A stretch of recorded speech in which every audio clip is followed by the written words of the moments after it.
इंद्रप्रस्थ नामक एक गांव है। यहाँ का सबसे अमीर इंसान है लाला धनीलाल। धनीलाल वैसे तो बहुत अमीर है, लेकिन वो बड़ा ही कंजूस है। लाला धनीलाल के गोदाम में बहुत सारे मजदूर काम करते थे, लेकिन लाला उन सभी मजदूरों से बहुत ज़्यादा काम करवाता और उन्हें बहुत ही कम पैसे देता। इन्हीं मजदूरों में से एक था चनाराम। चनाराम बहुत ही अच्छा व्यक्ति था और मेहनती भी। चनाराम को बहुत बुरा लगता जब लाला उन सबके पैसे काट लेता। अबे ओ बुढ़े, देखकर नहीं चल सकते? तुमने मेरे 10 सिक्कों का नुकसान किया है। अब इस नुकसान की भरपाई क्या तेरा बाप देगा? माफ कीजिए मालिक, गलती हो गई। माफी से काम नहीं चलेगा। अगले 10 दिनों तक मैं हर रोज तुम्हारा एक सिक्का काट लूंगा। ऐसा मत कीजिए मालिक, मुझे तो पैसों की बहुत जरूरत है। वह सब मैं नहीं जानता। तुम्हें मेरे नुकसान की भरपाई करनी पड़ेगी, बस। तभी वह बूढ़ा आदमी फिर से अपने काम पर लग गया। यह सब देखकर चनाराम को बहुत बुरा लगा।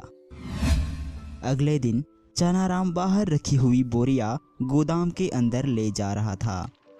चना भाई, यह लाला कितना कंजूस है। लगता है वह उस चाचा से अपने पूरे नुकसान की भरपाई करवा के ही मानेगा। पता नहीं अब उस चाचा का क्या होगा।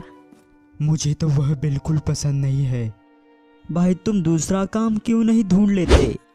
मैं तो ठहरा एक मजदूर आदमी और मुझे दूसरा काम भी तो नहीं आता, और वैसे भी पूरे गांव में सिर्फ लाला को ही मजदूरों की जरूरत पड़ती है।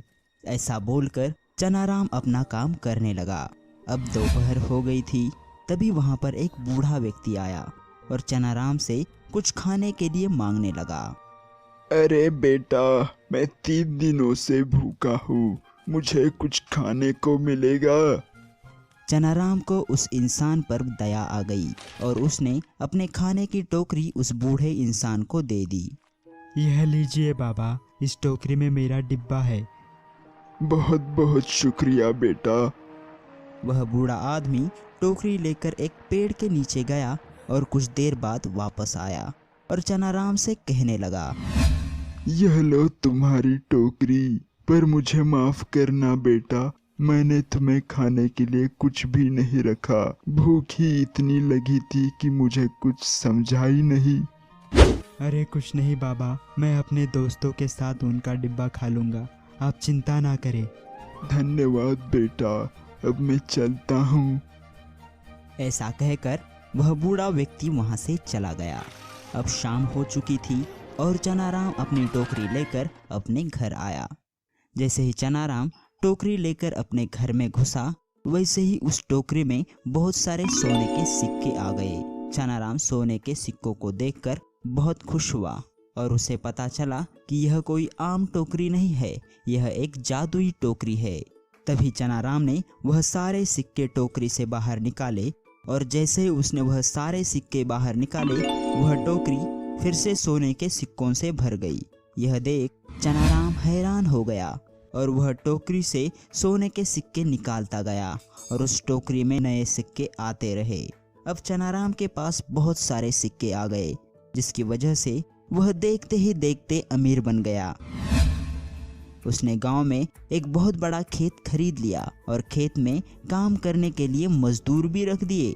चनाराम सभी मजदूरों को काफी अच्छा वेतन देता। यह सब देखकर लाला धनीराम को बहुत जलन हो रही थी। एक दिन लाला धनीलाल ने चुपके से चनाराम का रहस्य जान लिया।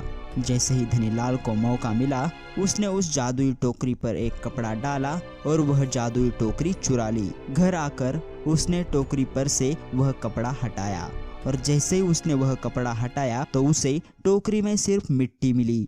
और इतना ही नहीं, वह मिट्टी बढ़ने लगी और वहां पर मिट्टी के ढेर बनने लगे।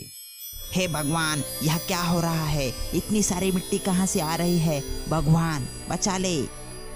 मिट्टी का ढेर बढ़ता गया और लाला धनीलाल वहां से भागने लगा, लेकिन लाला धनीलाल भागने में असमर्थ रहा और मिट्टी के ढेर में दबकर मर गया और वह टोकरी फिर से चनाराम के घर वापस आ गई। इस कहानी से यह सीख मिलती है कि तुम जैसा बोओगे वैसा ही पाओगे। दूसरों का अच्छा सोचोगे तो खुद का भी अच्छा होता है। हे दोस्तों, अगर ये कहानी आपको पसंद आई हो तो प्लीज़ लाइक, शेयर और सब्सक्राइब कीजिए और उस बेल आइकन को क्लिक कीजिए ताकि हमारे नए वीडियो की अपडेट आपको सबसे पहले मिल जाए।